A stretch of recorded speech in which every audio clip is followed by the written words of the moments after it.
Welcome to the Talent Equation Podcast. If you are passionate about helping young people to unleash their potential and want to find ways to do that better, then you've come to the right place.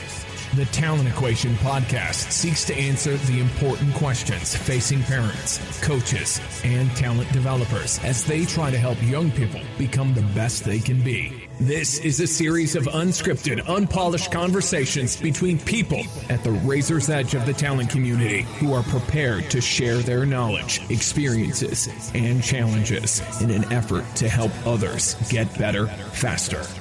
Listen, reflect, and don't forget to join the discussion at thetalentequation.co.uk. Enjoy the show.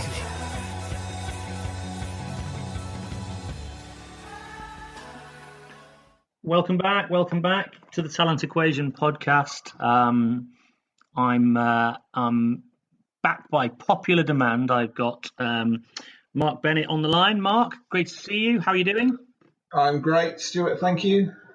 Good stuff. Well, we're having a few technical glitches with our earlier recording, so I'm hoping this one's going to work a little bit better. But it's actually a good thing for us because it challenges us to make sure that we maintain our level of excellence.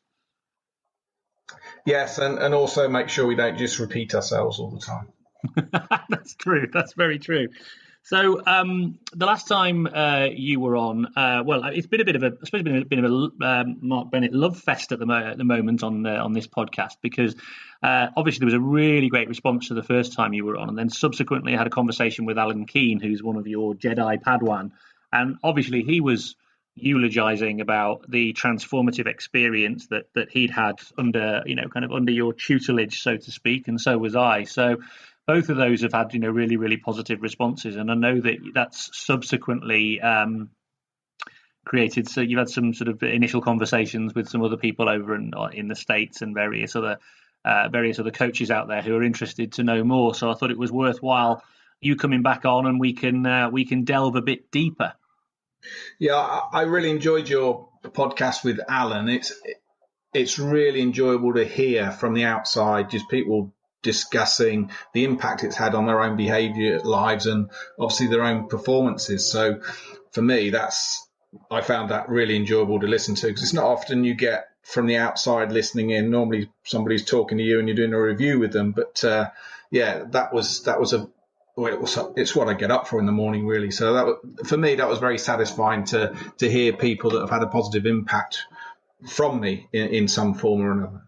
Yeah, I mean, one of my reflections from that conversation was the fact that it wasn't just a transformative experience in the performance context that he works with young athletes, but also the fact that it had such a transformative impact in a secondary school context, in a community setting, and it showed for me really the power of what ostensibly are high quality coaching skills in a variety of different contexts.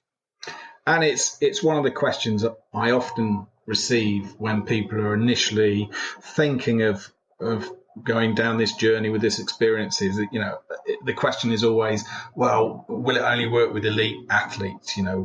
Who else can it work with? And I've had great effects in primary schools in London. Alan's was a multicultural secondary school that we worked obviously with some of the one-to-ones I did with some of the pupils, but the majority was working with a range of teachers. And it was beautiful to see in a short period of time the shift in the communication and behaviour of the disengaged and the disrupted children, but also giving the teachers more confidence that when they were coming up against brick walls before they thought we cannot make any changes with this child, realizing actually there's a skill set. If you're patient and you're confident in delivering it, you can impact on these children's behavior. And that's when you start changing their lives for the better, because some of those children were very close to being expelled. So it goes beyond just the coaching realm. It's about people.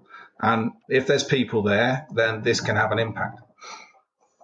And so one of the things that I thought that was really telling, and is probably a good sort of starting point, jump off point for this conversation, is this whole idea of excellence or performance, I suppose. Performance is very much associated, like you say, with a kind of an elite realm. And, one of the things you talk about a lot is performance is really, like you say, it's a process. It's not necessarily it's the way you sort of view the way you operate in the world, and particularly your idea around excellence being something that is self-defined, and the point being is taking the time to define what excellence looks like with another individual, and then to hold each other accountable to that.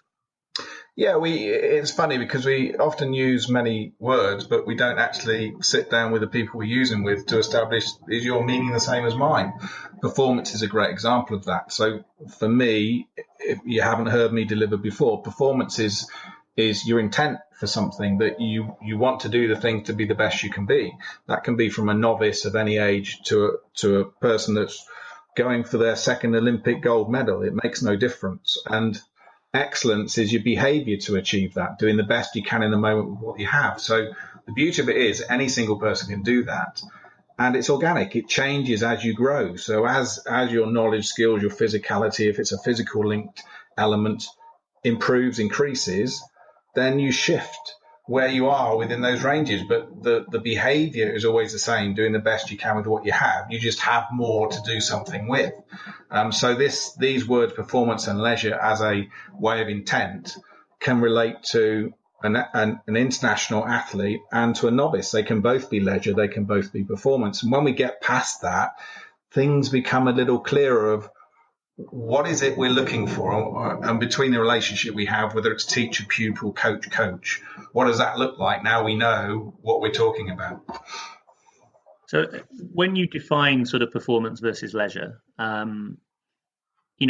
somebody who's sort of in a leisure realm, I'm assuming, isn't necessarily giving a lot of thought to what the outcome or what the kind of behavior change journey is for the individual. It's more about just that, in that experience, in the here and in the now. Whereas a performance scenario has a direction or a goal, and there's a focus, and there's a way of kind of, if you like, checking our progress towards that goal or that aspiration. I think excellence is, if you simplify it, excellence is the difference. Because if you're applying excellence, you will be in a performance process because you're doing the best you can with what you have, based on the things you need to do to be the best you can. Whereas a leisure person could be thinking through these processes and think, actually, I'm good at this. I always get picked. I'm better than the guys around me. So why do I need to work any harder? And that stuff, I know I could get better at it, but actually I don't need to because I'm still getting picked. That's one example of somebody that could be better than a performance athlete, but actually in this moment, in this present moment, they are better outcome-wise, but they're still a leisure. That's not to say they're still going to be better in a year, 2 years, 3 years' time, but it's an attitude based on they're not pursuing excellence. Or if they are pursuing excellence, they're selective of where they're pursuing excellence, i.e. they pursue excellence in the stuff they like doing and they're good at, but pursue no commitment in the things they're not as good at and they don't like, particularly when it's unsupervised. So when coach isn't looking, I'm not making the choices I know I could to be the best I can be. A performance athlete will make those right choices and commit with intent. And in terms of coaching and the role that we might play here, is one of the things that you, I guess, are very hot on, is to make sure that people understand the role that they play as a coach in helping people get to that point where they're making these choices without that sort of what's the word I'm looking for? Without the intervention of the coach being there. Yeah, and it's back to that, the coach. Take away the word coach and change that with influencer.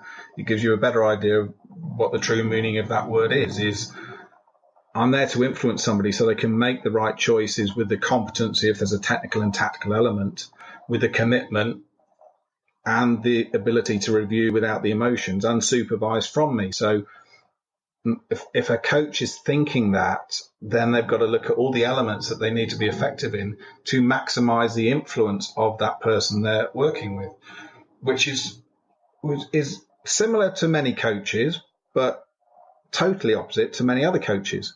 They're all called coaches because the qualification course they've been at, which is predominantly technical and tactical for most courses you go on in a sporting context, is not impacting on giving the skills of influencer as much as, well, I'm a coach, but actually we know some coaches are instructors or teachers, but they haven't got the flow across what truly is my role, and does the athlete really know my role, and have we agreed that, and are we living by it?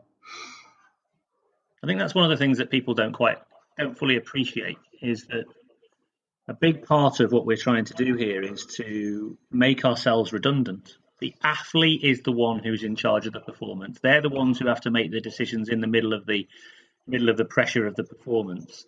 We aren't capable of guiding that. No amount of screaming and shouting on the sideline, no amount of symbols or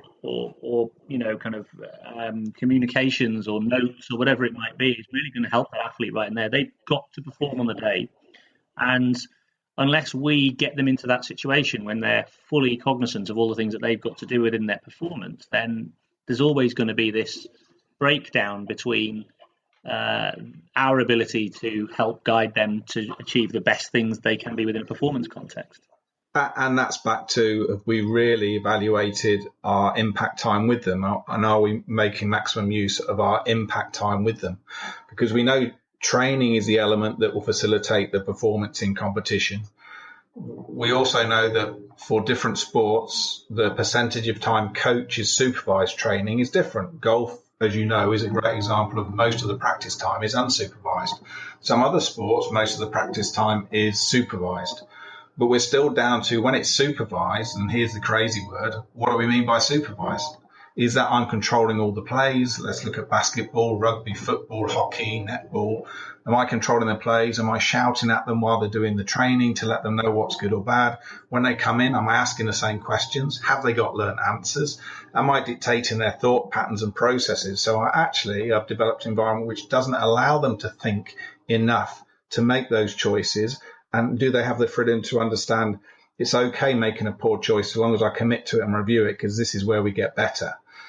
And it starts to open up a whole range of questions. That the reason I think PDS is so effective is giving coaches these practical toolkits, these practical skill sets to allow them to take this philosophy that we all agree and actually make it real, bring it to life, and understand there's a transition period from an athlete or a person that's been told what to do for so many years, and you want to take them somewhere else. And understanding how to manage that transition period is as important as the outcome. There's a couple of things I want to drill into here. One is, a lot of coaches, I think, we're talking around the idea of ownership, aren't we? And I know you've got a very specific approach to how people can help others to help athletes get ownership. But I hear coaches talking a lot about they use this word empowerment, or giving ownership. Yeah. And again, that for me immediately makes me think, there's a power dynamic at play here. Ownership shouldn't be something you give. Ownership is something that emerges through a very clear process of engagement with athletes. So I wonder if you can expand on that a bit more. Well, could we go another way around that, Stuart? So because we've got a 60 minutes, can we discuss a tool and then link it back to that question? Okay. So let's start with the rule of 3. Now, could I put you on the spot and see if you can remember what that is, Stuart? You can tell this isn't scripted now, can't you? Yeah, rule of 3. I knew you were going to ask me that. Rule of three is, yes, okay. Rule of 3 is to do with coach and athlete, athlete to athlete, and then self-directed. So it's almost like coach is there and providing feedback. Then you've got peer feedback, peer to peer, and then you've got kind of self-directed. Is that right? Yeah, and turn it round the other way. So what we're using as a tool, and we share this very early on in this journey, because this is a fantastic tool to facilitate that step we talk about, this ownership, is we share with everybody, and we use the same in the classroom, is we share the rule of 3. And we share with everyone and say, look, my aim is for you to do it without me. That's why I'm here. I'm here to support you in you doing the things you're going to be great at, not me doing it for you. So we're going to share these rules. Now, rule of 1 is you yourself are aware of your state, manage your state, make excellent choices based on what you know, commit with intent 100%, and then review both the choice and the execution on your own. Now, that's the focus. We all want to be able to do that, but we know sometimes we may miss it. So we go to rule of 2. Rule of 2 is one of your teammates or classmates or whoever you are within the group dynamic spots that you're unacceptable within the agreed behaviours at 1, and they have a positive impact to influence your behaviour to get you back to acceptable. Now, remember, I didn't say they communicate with you. It must have a positive impact. So people must learn with the people around them what's the right thing to do for that person to have a positive impact to get them back to acceptable. If that doesn't happen, we go to 3. And the rule of 3 is coach has to step in and he has to be the influencer. Our aim is never to get to 3. So there's tools we use to manage this. This is just the overview of a rule of 3. There's tools within that to help facilitate it. But as an overview, straight away you can see we're starting to change the dynamics of the session. So long as we live by it, it also allows a coach a little bit of a frame when coaches ask, when should I step in? Should I let it go? Because I used to be the coach that always took control and stepped in. Now you're telling me not to. Oh, I'm worried now. Do I leave it too long? Which sometimes happen when coaches go through the transition. So the rule of 3 gives them a tool. They can put a timeline on it. I'm looking for 1, yes, no, unacceptable. Okay, I'm looking for 2. How long? Give it 10 seconds, whatever they decide. 2, yeah, that's happening. Great, brilliant. No need to go in. And then they can look 2, unacceptable. I'll let the time, not seeing it. Okay, I step in, rule of 3. And that in itself is a very, very powerful tool to start developing this ownership we speak about in a very, very simple and practitioner-based way. But it has to be shared from day 1 and we have to live by it.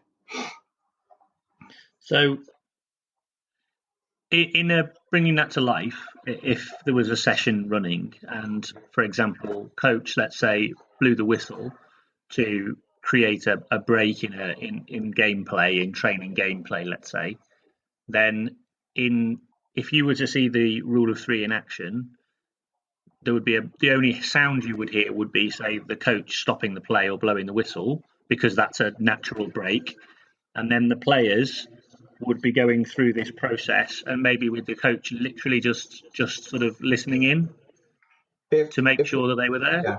So if the coach has blown the whistle, we've already got to 3. So what we're saying to them is we want them to do this live without blowing what's brought about the break in play?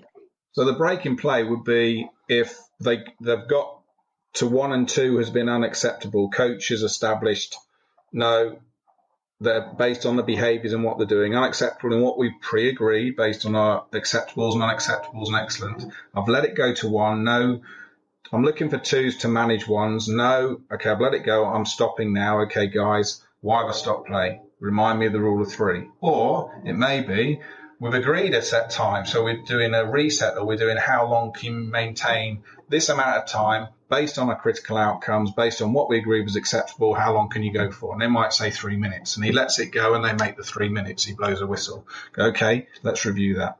So it depends what the coach has agreed, but our aim wants to be that the players can manage that without having to stop play. That's where we want to drive to. The sooner we can manipulate the pressure load in training, but we want to get to an environment where they can manage that without having to get the 3, without coach having to stop play for that. He could stop play because he's managing the plays of what he's doing or the scenarios he's putting into training, but he shouldn't be blowing a whistle to deal with the unacceptables unless he's given the 1 and the 2 an opportunity to manage it before it gets to 3. If that makes sense. Yeah. I wasn't suggesting that it was a stop of play because of the loss of performance or the drop of performance. It was more a stop of play purely because there's a pre-agreed time point. Oh, okay. So then we go into the review processes, which is it's one of those different things that people talk about review, but they haven't trained players what an effective review looks like, and then we can get them to use that review. So do you want to go into that now? Well, it might be worth just exploring it, because I think it's one of the things that I think people struggle with a bit. Yeah. So one of the very first things, it's what I always say is, once you've established the fundamentals of, okay, the philosophy, what is a coach, what is an athlete, what do you expect, agree. What we agree is our non-negotiables, i.e. the behaviours that we're going to live by every single day, that short list, that it's an every time thing, we can't be in and out. Once we've agreed those, we start looking at utilising 1, 2 or 3 sessions, if you want to allow athletes or students to learn things like being able to self-review. So self-review is I use my version of an experiential learning cycle, which has been out there for many, many years in education, used to very well effect in mountaineering and expeditions, of a way of getting people to evaluate and taking emotions out of the evaluation. So the simple one that I teach, and you can use any of them so long as you're consistent with it and everyone gets it, is you make a decision, you commit to it, you then review, did I commit or not? If I didn't commit, we don't review. That's the first rule, because our rule is we have to make a decision and commit, and we will never, ever get angry or upset with anybody ever if they've committed. It doesn't matter how wrong it is. The fact you've made a decision and commit, we can review, but we can't review if you don't commit. So once they've committed, then we're asking them is, okay, what actually happened? So we're asking them to be able to reflect on what actually happened, how good are they at recalling, which is an important part of evaluation. Then we're asking them to review, okay, what was the difference, if any, between what you wanted to do and what you actually did? And the last one is, okay, what would you change, if anything? So we're always putting in anything, because we don't want people to search for problems. We want them to be objective. So if they've nailed it, we want somebody to go, I nailed it. I'm Ninja, I'm Superman. It doesn't matter what they say, so long as you're going, yeah, wouldn't change a thing, I nailed it. Now that's a review. So when we blow the whistle, instead of coach always asking the same question that he always asks, they know a review's coming. We don't have to ask a question. They know if we're stopping for that reason, it's review time. We can set up, and there's lots of parameters we can use. So one example, if you're using big groups, is we can pod them into groups of 5 or 4. They know what the groups are, or 6, whatever numbers you want to agree. So they straight away, as soon as you blow the whistle, go to those groups, and you give them a time frame. So that it may be 30 seconds initially, where you say they know when you blow the whistle, they go into those groups, they run into them, 30 seconds to do the review, and then they come to you. And then what you do is you nominate someone from each group to give the review. What's brilliant about that is you don't get the same person giving the answer all the time. They don't know who you're going to ask, but they know you've gone through a process. That's almost the longer version, and your aim is to get that down to 10 seconds. The faster version is you ask them just to conclude. So this is when you can do the hot reviews, or anywhere where we're just saying, look, we know I want you to do that all the time in training, and the more we do it, the easier it'll get, and it will just be a fast way for you to think. That will empower you to know, right, I've made a decision, I'm going for it, I'm evaluating, I know what to do next time. The conclude will be, I'm only asked after the conclusion. I don't want you to discuss all the bits you go through about what happened, did you commit? We know if you didn't commit, unacceptable, we're not reviewing it. The conclusion is just give me the answer. I nailed it, or next time I'm going to do this, I'm going to go wide, or whatever it is what you're going to do differently, or I'm nailing it. So now we've got a nice framework where, as long as we use it all the time, we don't have to ask as many questions. We're getting every single player to start thinking straight away, and thinking in a format that's going to allow them to look at the actual elements we as a coach are always looking at, or should be, but it's the very elements we want an athlete to look at based on the factors we want to make ourselves redundant. So that's almost when the whistle blows, it becomes a natural thing that everyone knows is going to happen. You just put the restraints on how much time, what it looks like, how you're going to manage it, but they know it's going to come. Does that make sense? Yeah. And one of the important factors here, just to kind of reiterate and just for my own clarification, is being extremely clear from the outset about what it needs to look like and what it needs to feel like to those individuals, and their commitment to that. Because like you say, you can't review if people haven't embraced what they were trying to do. You can't review that, because you're reviewing something else, aren't you? Yeah, you're wasting your time, and also you're supporting a habit you don't want. So we're taking that away straight away. And what will happen is pretty much, and I'm looking at Premiership level sport down to novice in school sport, is the first session. You're going to have a lot of, they come to you, didn't commit, and you say, okay, go away again, let's do it again. Without getting angry, without getting upset, until they realise, he's asking us just to make a decision and commit. And that's all he's after. And when that happens, you'll be amazed at the quality of the session and how people that were very quiet using this review process all of a sudden become engaged, because actually they realise their opinion is as important as everyone else's around them.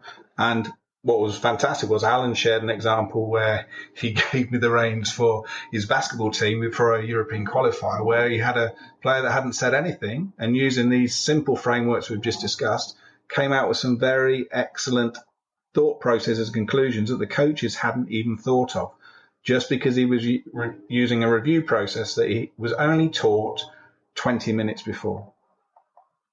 And so within that, just going back to that, that sort of first session where players really aren't used to this, because this is a very, very, mark my words, and this as much as anybody else, this is a very alien way of coaching.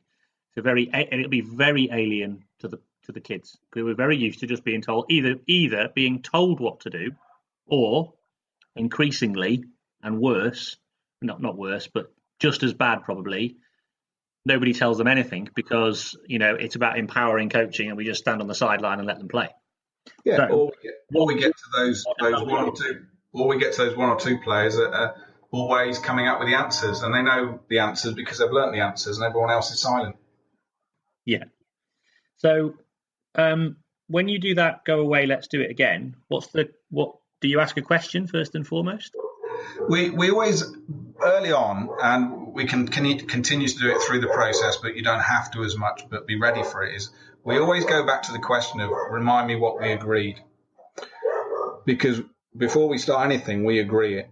Now, if we agree this is about, our critical outcome for this is nailing the review and get them to understand the value of it, they share that with you. What will be unacceptable? Okay, so what are we looking for? Great. So then when they come in and they don't, you can just ask a question, okay, so what did we agree? And that they can tell you, okay, no problem, let's go again. So we're always connecting back. There's nothing new. There's nothing that catch them out. There's no rules that are made up along the way, because at the beginning of the session, we've agreed what the critical outcome is. We've agreed non-negotiables that we continue to live by. And all we're doing is reminding them of what we agreed. The same as content is another example, Stuart. I know it's diversifying a bit, but many coaches, they'll say what the aim of the session is. They'll get stuck into the session. They'll see 5 or 6 or 7 other things that aren't relevant to what I would call the critical outcome that was agreed. And they'll start filling the time of discussing those things. And all of a sudden, instead of this one critical outcome, we're pulling them away all over the place, when actually that's not our job right now. Our job is for them to review what we agreed and keep focus on the critical outcome and any facilitators that allow success in the critical outcome. So back to, we agree it, and we just remind them and ask them, what did we agree, to keep them back on track for their reviews. In the context of quite a dynamic game context, in my case, hockey, I know you've worked with basketball, obviously rugby, where there's a lot of things happening. How do you go about sort of getting the players to focus their attention on one thing? What are they going to agree to, for instance? It's back to stripping it away at the very beginning. And as I said, it's getting them to understand the vision and philosophy of taking away one of your coaching sessions to do this, or 2 if it needs to. So they understand what's the purpose of a coaching session, and remind them on sessions we've done in the past where we've gone through a session, we've covered 8, 9, 10 things. We haven't been able to apply them in the match. And then we're repeating the same things because people can't remember them, and get them to make the connection of why do they think that is. Get them to make the connection with, this is why we need to strip it back. And if we can be successful in one thing, we know that it's never one thing, because the facilitators of that one thing will always keep them alive. So, hockey is a great example. They still need to pass effectively. They still need to be in a position of your non-negotiables for what communication is, be in the right position. Their body position needs to be right. I mean, they're the basic fundamentals. But if you're working on width, let's not get caught up in anything else. We're working on width. And if someone starts talking about something, you say, well, that's interesting, but is it relevant to working on width? No. Okay, so let's review width. Where were we with the width review? So so long as we get them to buy at the beginning, they'll start to see within 20 minutes of a session that the intensity of the session is based on them being a minimal acceptable in what they said they could be. And what you'll find is, and I'm sure you've seen it yourself, Stuart, is the things they thought they were fine at, and now we're starting to put measures on them and we're stripping it back. They're not consistent as they thought. And that sells the session itself then. So what sort of thing would you put, you just mentioned, sort of putting measures on something. For example, when you're working in a basketball context, give me an example, a practical example. A lot of people are out here looking for practical examples that you would do in that context. Yeah, so, you could use width again for basketball is a great example. If you're saying, okay, so what we're looking at let's look at transition. So what we're looking at, our critical outcome is being effective in transition. So whether we lose a ball, whatever we're going to do, whether they score or come back, we're looking at how we get back into the next phase. And that's all we're looking at. So are we looking up? Are we seeing where people are? Are we getting into our right position for us as an individual to be effective in transition? What for them would success look like? What would be unacceptable for each of us within our roles in an effective transition? What would be excellent for us? Okay, so how long do you think we could be effective if we ran live play for 5 minutes? Do you believe you could stay in effective transition on what we agreed, what was acceptable and unacceptable within our roles and as a team for that period of time, or do you want a different time, and put it back at them? And then all you do is you just measure that based on what they've said is unacceptable for them within transition, within live play of a 5-on-5. So that would be a simple example within basketball. And I'm sure, how important is transition in hockey is a question I don't know, Stuart. Oh, it's very, very important. In fact, the game is almost entirely in a constant state of transition. So would it be easy for players to put some unacceptables for them in their individual roles on their role within an effective transition? Yeah, for example, defensively, one example defensively would be, given that what they're trying to do is to minimise the amount of time where our team is in a numerical disadvantage, trying to minimise that time, because that's obviously an opportunity for an opponent to exploit. So one of the things they would need to do would be, say, for example, an instantaneous, the term they use is jump back, but it would be, an instantaneous reaction to loss of possession in order to, kind of regain defensive parity. So that would be something you could measure really, really, really, really easily. Because what's interesting is coaches are subconsciously measuring it all the time. Because they know if it's good or it's bad, but what they haven't done often is shared what that looks like. And the athletes have not agreed what acceptable and unacceptable is. So we have this disparity between what an athlete thinks is acceptable and what a coach does, and indeed what other athletes think are acceptable and unacceptable. So then it becomes very difficult to measure because we haven't pre-agreed it. So this is where people say, well, it doesn't work, Mark, I tried it. And you say, okay, so what did you try? And this is one of the things they haven't done. They haven't pre-agreed. That they've had an idea and then they've attempted to hold question talks when it hasn't worked during the session, but it hasn't been pre-agreed at the beginning. Yeah. And that's really difficult. I think it's frustrating for coaches and frustrating for players, because I think you're totally right. I think coaches have this mental model of what good looks like, but they can't articulate it. And don't get me wrong. I've done this before with coaches. I've asked them to articulate what good looks like, and it's very hard to get them to actually be specific. They're kind of talking, if they talk in generalities, but they definitely know when they don't see it. So sometimes, like you say, framing it from an unacceptable perspective sometimes is quite useful, because people often know what they don't like. Yeah. And it sometimes, as you said there, it's a great when even athletes are a little bit confused, is when they can't work out what's good or what's great. When you say, okay, well, what's unacceptable, straight away they can tell you that. So, okay, so now we've got a marker. So what do we need to do to change that? Where's our focus point now? So the unacceptable sometimes raises some specifics that maybe are difficult for people when you say, okay, so what does good look like? What does acceptable look like?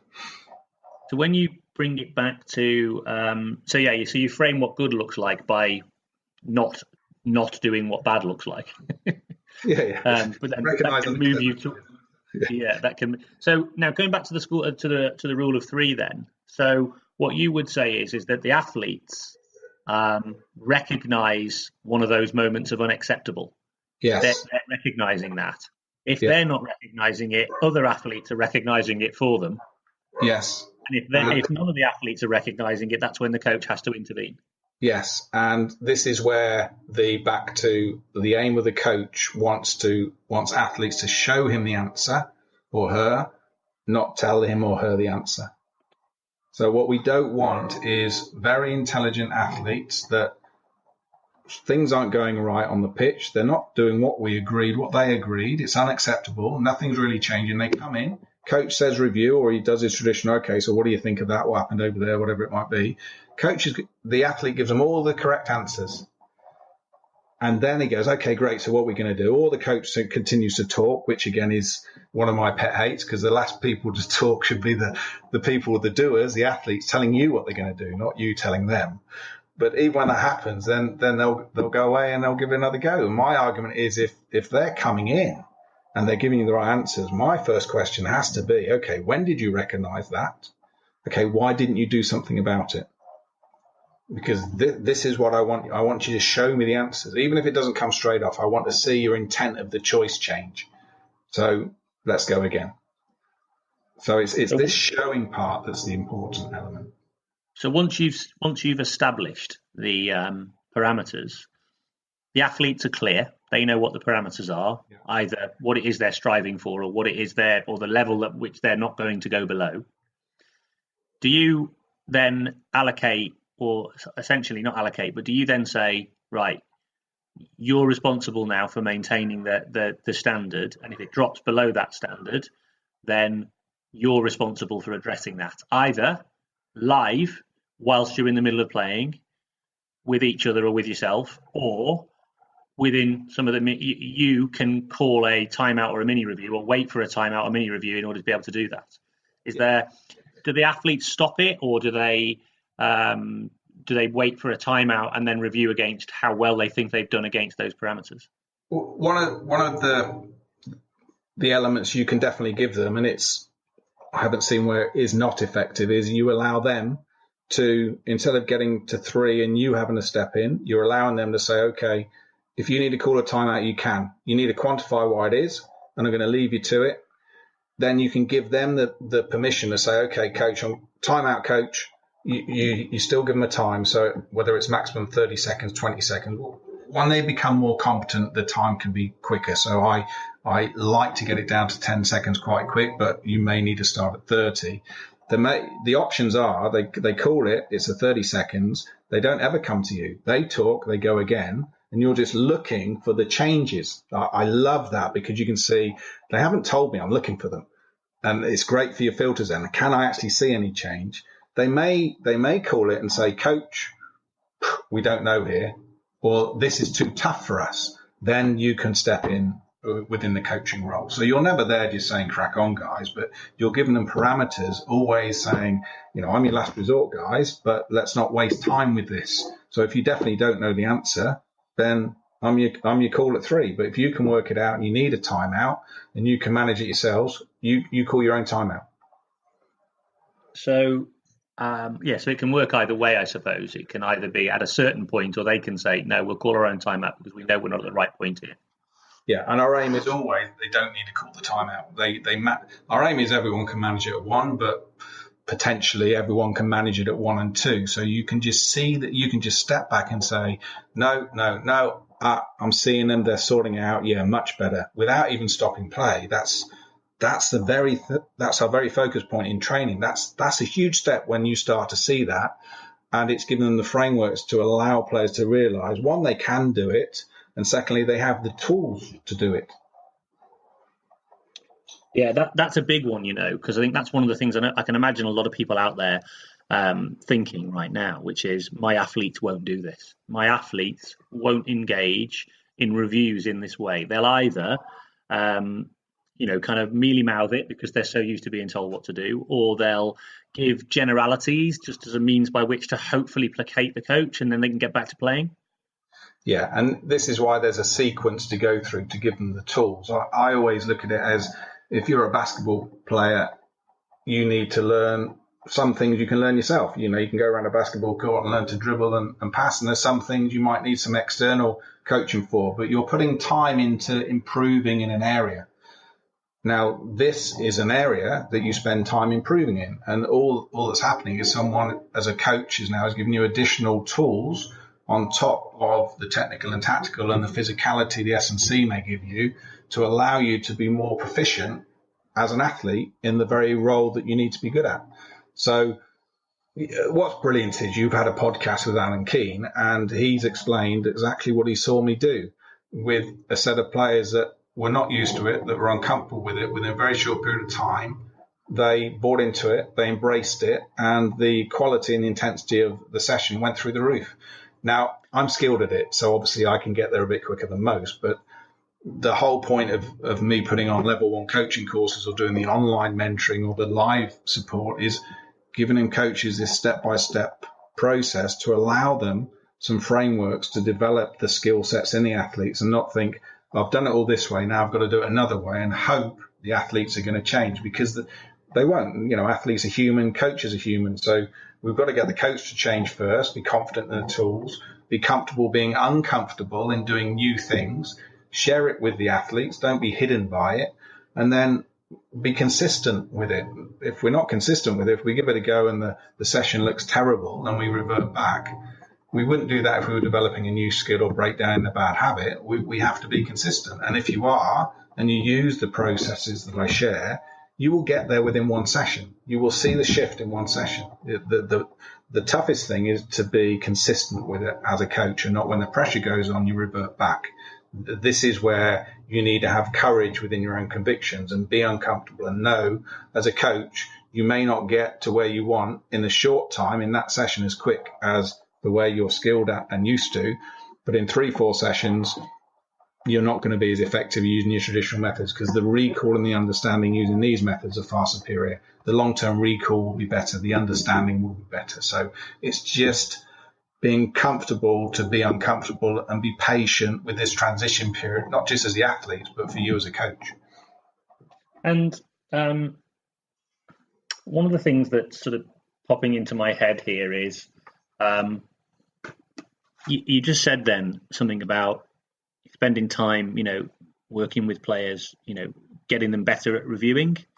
So obviously we have to get better at being able to do this, but then they have to get better at doing it themselves. Now, I think that's something that is completely alien to a lot of coaches, is the idea that we would spend time practicing getting better at doing a review. That would seem to many like a waste of time when there's so much sort of technical, tactical stuff to be done. Yeah, and it's a common question I get, and it's a common challenge I get, particularly if I'm working with top-level league teams that are playing every weekend, when everyone's trying to get their 1 second, their 1 minute of their area with their forwards, backs, anything, and you're saying you need to dump some of that, guys, because we need to develop this skill set. But the funny thing is they answer it for themselves, because their argument is players can't think for themselves, Mark. They can't work it out. I've got to tell them. So you say, well, if they could, would that be of value to you? Would that have an impact on their performance in a match? Definitely. Okay, so how much time are you putting into developing that area right now? Show me on your plan. Oh, we're not. Okay, so where's your answer? So let me just play devil's advocate a little bit. I'd be interested to sort of see your response to this. So I am sometimes deliberately not explicit in what I expect the players to do, and that is on twofold level. One, I'm not always clear. For example, if it's a new group and I'm not always 100% sure what their levels of ability are, so I'm not always clear. And if the session is what I describe as an exploratory one, so I'm looking to see how they go about solving the problem. So, for example, I will have designed an activity, a game form of some kind, where it's like I describe it as like a perceptual puzzle. I am interested in what they are aware of that helps them to kind of overcome this particular either tactical or technical challenge. In that context, it's almost like I'm creating a little mystery that they're trying to sort of solve, and I'm not giving them clues, but I'm interested in how they go about solving the problem. I might give them the odd clue, but rarely. Now, in that context, how does that apply here? Well, it applies very effectively if you've given them the tools to be able to deal with that scenario, i.e. self-reviewing, rule of three. They understand their own non-negotiables. They understand how you want to play in certain situations. They understand their role individually. Then all you're doing is you're doing a covert review there. There is a critical outcome. You have it. You just haven't shared it with them. So you've thrown a scenario in place and you're stepping back and saying, right, with the knowledge and skills that they're at, I believe they should be able to work this out because I have an expectation based on my reviews from the past. And you step back and you can look at it. Then that is fantastic because you're getting something from it. If you were to put that in place and they had no real non-negotiables, no boundaries. They didn't add a self-review. They had no rule of three, so they're relying on one or two players, and then they're looking for coach or they get wound up. Then that way will not be very effective at all because they're not going to be organic in dealing with the problem. So that's when you're going to get a lot of blank faces and confusion at you because they can't work things out, or if they can, it'll be one or two players on the pitch, which is providing you with the same problems you get on match day where not everyone can make that adaptive choice they need to in defence or attack and transition when that person needs to, not Billy on the corner that knows the answer. So in that scenario, just so I understand entirely, you're still wanting those individuals to be able to review effectively and to be paying attention to what it is that they're, the problem that they're trying to solve. And I think that's the important point here is the attention and the awareness, because what you're doing here is it may not be that there's some sort of, performance outcome that we're looking to establish. There might be an effort standard or things like that we might establish. But in this context, what we're looking for is just 100% focus on trying to solve the problem. That would be our measurement, wouldn't it? That would be our benchmark that we wouldn't go below. Yes, and then it's just making sure that we've trained them in those tools where they're efficient in problem solving, which is one of the things traditional coaching doesn't always give because we're doing too many set piece plays, we're doing too many drills. We're not doing enough of that without coach giving too many clues or putting the interventions in of them giving the answers or too many stop and question. They're not giving players the toolkit to deal with it live without having to blow the whistle, to problem solve and adjust. So it's something that's real. It's something that's going to happen in matches anyway. So we have to formulate it to ensure we need to do it in training, but we need to make sure we prepare our athletes so they can deal with the problem when we give it to them in training. It's a bit like if you think about war, not to get too negative, but great soldiers are trained to deal with things they don't expect. That's the whole point of training. So we know in war, things happen that you don't expect. Nothing goes to plan. That's one of the guarantees you can have. So you need to prepare soldiers to be able to deal with the unexpected, understand how to manage things when they don't go well, because a guarantee that's the one thing that's going to happen. Things will not go according to plan. So we need to think like this as a coach, but not do it in a way where we continue to achieve failure. We have to make sure our transition of loading pressures and scenarios is in an effective way where they're stretched, but it's achievable. It's not sending them over the edge where they're looking at you blank and go, that was another failure again. So it's part of training them to self-review and manage and work with themselves to have an impact on their own behaviours and the people around them without the need for coach. I suppose another way of looking at self-review is maybe it's almost like replanning. It's kind of like live replanning. So, whatever the expectation was, we started out with this expectation. We've not met that expectation in whatever way. Now we need to replan. In the same way, using the military analogy, you'd have a certain objective. You'd get to a certain point. Right, we haven't got to where we need to get to. Right, let's make a new plan. And it'd be a constant process of replanning based on information that's coming in. Yeah, and that is reflective reviewing, and that's why experiential learning is used to great effect in mountaineering, where things happen, very dangerous things happen, and you've just got to look what's in front of you, and based on that moment, make the best choice with what's in front of you in that moment, and then commit to it 100%. And the speed and the confidence and intent which you do that increases your percentage rate of success. And that's what we're looking at in life and in sport. And so if we can develop athletes have those skills, make sure the coach is understanding if he's putting these situations in and why he's putting them in. And importantly, if the athletes come up with a different way, but it's effective, coach embraces it. And that's another area that I've seen where coaches think, well, this is this problem. I'm going to throw it at them, and this is the solution I'm looking for. Athletes come up with a totally different solution, but it works. And the coach is still so tight on their own solution that they don't embrace the athletes. It's almost, they see it as a weakness. Oh, they've come up with something that wasn't mine. I'm the expert. No. If you've developed an environment where athletes can work it out for themselves and come up with stuff that's effective but you haven't thought of, you are a great coach, and you should embrace that. Don't see it as a weakness. So we need to be prepared when we put the scenarios in place. We need to be prepared and be organic in what am I seeing them doing? Is it acceptable, unacceptable? Is it exceptional? Is it what I expected? No. Does it work? Yes, great. Okay, well, I need to review that with them because I've learned something there.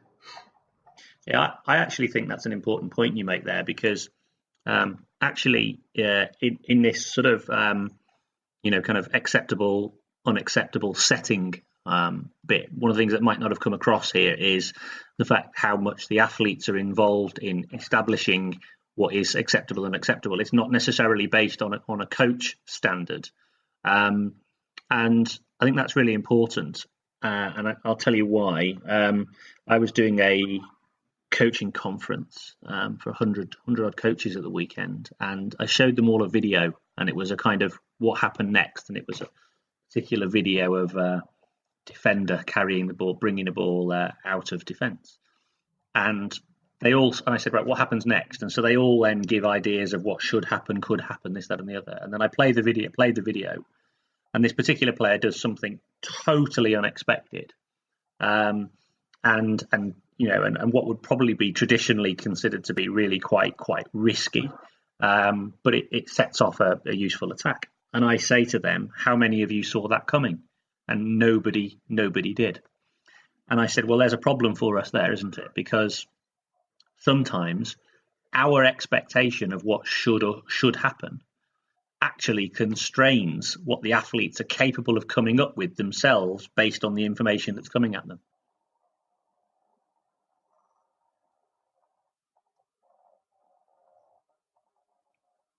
Hello?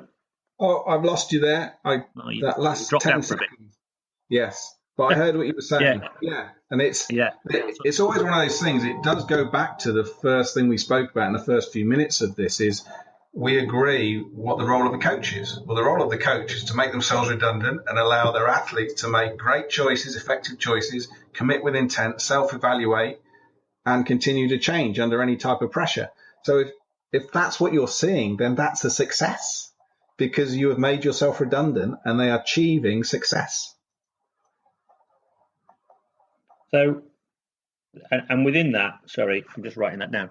When we're doing that though, and so this is the bit that I think is sometimes quite challenging for a lot of people to sort of embrace. So for me, I think the biggest issue what a lot of coaches face is they're so clear about what their objective is, like you say, so clear, or they've got such a and they may go through a process of establishing, with the individual, like this is what it looks like, that becomes almost the rigid thing that they're and actually, so for me, maybe in some of the goal setting, it might not necessarily be something specific like you must do it this way. It might be it's around you must commit to exploring with intent, for example. That could be good enough, couldn't it? Because then at least everybody's focused on trying to solve the problem as opposed to just playing and not really thinking about it. Yeah, it's always boils down to not confusing the critical outcome with the journey. The critical outcome is, okay, this is what we want to achieve, but we might not know what it looks like yet, and we're very organic and flexible in getting there. We have no limitation on where we get there as long as we're within the rules, but we know where we want to go. Now it's up to us, athletes and coach, to come up with the most effective ways that we can consistently do that's effective for us as a team within the dynamics of who we are in this room or on this pitch or on this court. And that's the beauty of maximising with the people in front of you. But as soon as we become restrictive in the journey, now we're just minimising any potential. And this is why for many years, England rugby was a great example. We didn't beat the big Southern Hemisphere. And although fitness, yes, was an element many years ago, the other thing was we were never as organic as the All Blacks because we were very good at playing England football, very good at playing drills and plays. But when it doesn't work out, how organic are we and in that moment making the right decision to adapt to still be successful on what we want to achieve. And this is where we need to coach like this in order for people to play like this.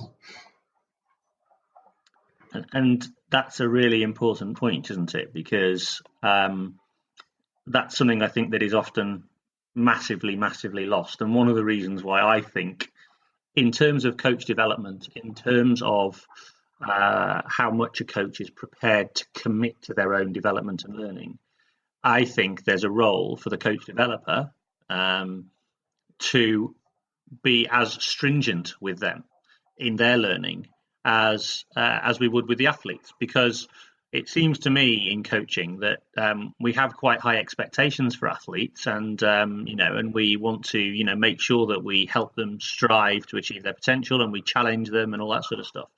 But we're not prepared to hold ourselves to account in the same way. And that doesn't mean we necessarily have to be able to perform like the athletes, but we should at the very least, have the same idea of what our excellence is and be prepared to hold ourselves accountable to that level of excellence in the same way. Yeah, so we have to be the role models within our behaviours to manage excellence within our athletes. So everything we do, athlete development, is based on the influences, and one of the biggest influences is coach, other is teacher, other is parent. So if we invest in the influencers to get them to understand this is a way of living, a way of thinking, a way of doing, we will maximize the impact of every single athlete. But it has to stem from the behaviors with a growth mindset of the coach. Give them the tools to influence the athletes and get them to understand they have to live by it. You can't turn it off and on. As you mentioned when you were speaking to Alan, where it's transferred and the teachers transferred into the other parts of their lives, it's not an on-off switch. It's a way of thinking, a way of feeling, a way of doing. And that's the very thing that we want our athletes to do, not walk off the pitch and think differently. If you're empowered on the pitch and you're thinking from yourselves and you can manage yourself and help support and influence others, you need to take that in every part of your life because it makes you a better person. And sport has always been about that. But well, are we doing our best as coaches to maximise the influence of the people that will leave the sport, not just the people that will stay in the sport? And that's got to be back to our main role as a positive influencer. And guiding as well, like you say, kind of guiding a journey in terms of allowing the individual to have a large degree of, what's the word I'm looking for? Whether it's perceived or in real or real autonomy in terms of their learning experience. It's very powerful for those individuals because they very rarely get it in any other walk of life. Yeah, and it's great when you see every single person in front of you totally engaged. They learn differently, but they've worked it out. Somebody wants to watch, somebody wants to do it again, somebody wants to ask somebody else. They're not just looking at coach's face all the time and say, was that any good, coach? When you stop seeing that happen, where the player just continues to look at coach for is that okay? You start to see they're starting to work it out themselves. They're starting to trust each other. They're starting to realise this is organic. It's not a set A, B, C, D. And coaches will be less stressed in a session. They'll enjoy the session more. They go much quicker. But it's just taking that step to realise what is my true role. And then I have got the competency to apply it when I understand what it is now. When you're establishing, if you like, let's say the session parameters or the activity parameters. So, for example, there's a lot to cover potentially. There's like a behavioural parameter around, levels of intensity, levels of commitment, individual interactions and behaviours, respect, all these sorts of things. And then you've got the actual technical or tactical parameters that you might be working towards. How do you go about negotiating all of those things? Within. I've lost. Can you hear me there, Stuart? I've lost you. I'll carry on talking if you can hear me or not. The key thing is using what you have around you. So if you're a coach on your own, then behaviour you have to put first. If you've got a critical outcome, it should be simple. So that allows you, if the behaviours are good, it allows you to get the best out of the content. But if you've got an assistant coach, one of their roles can be is looking at the non-negotiables, looking at behaviours, resetting on that. You can just look at the technical and tactical. If you've got an injured player, their role can be looking at the non-negotiables or the behaviours and the rule of three while you look at the technical and tactical. So you can actually start to use what's around you and engage injured players, people on the sideline, subs, even a decent parent, if you've got a parent on the side and go, yeah, they'd love to work with me, engage them, get them to understand what you're doing and make them part of the support mechanism to allow you to focus on the technical and tactical. So there's many ways to do it. You've just got to think a bit wider spectrum than the normal. I have to do everything. Or I suppose if you haven't got that available, so behaviour would be your initial one, but if you haven't got that across the board, I suppose, again, as your players become more skilled, you probably don't need to attend to that because they're almost attending to it for you. Yeah, the transition happens quite quick, I'd say. Within a couple of weeks, you'll see athletes starting to manage that rule of three. And so long as you're consistent within those first few weeks, you'll see them they'll reset warm-ups for you. You won't even have to say it. And it's just keeping it up alive at the beginning of the session. Just remind them, okay, so what's our purpose, guys? Okay, we're all right with the resets. Who's going to be looking at this? And just you keep it up front in their mind, and they will start to take that on themselves very, very quickly, which makes it so much easier for you because you're going to end up, and this isn't a negative thing, but you're going to end up with a whole team of coaches around you because the players will be a support coach for you to help you manage and get the best out of the session. And that's not a bad thing. It's a really interesting thing, this, because, we've spent best part of an hour talking about reviewing largely, broadly speaking. And not just reviewing, but also, I suppose, establishing parameters within sessions and establishing what a performance performance goal might be and all these sorts of things. But when it comes to coach development, coach education, most of the emphasis will be placed on what they do. It'll be placed on the practice that they've designed, the way they can manipulate the constraints of the activity, largely, which is a way that I operate. It'll be about, might be about, whatever sort of technical development needs to happen. And they're the big focus areas in terms of education and learning. Nobody would turn up to a CPD session on this. So these sessions don't get put on. Coaches don't come, they don't see the value or the importance.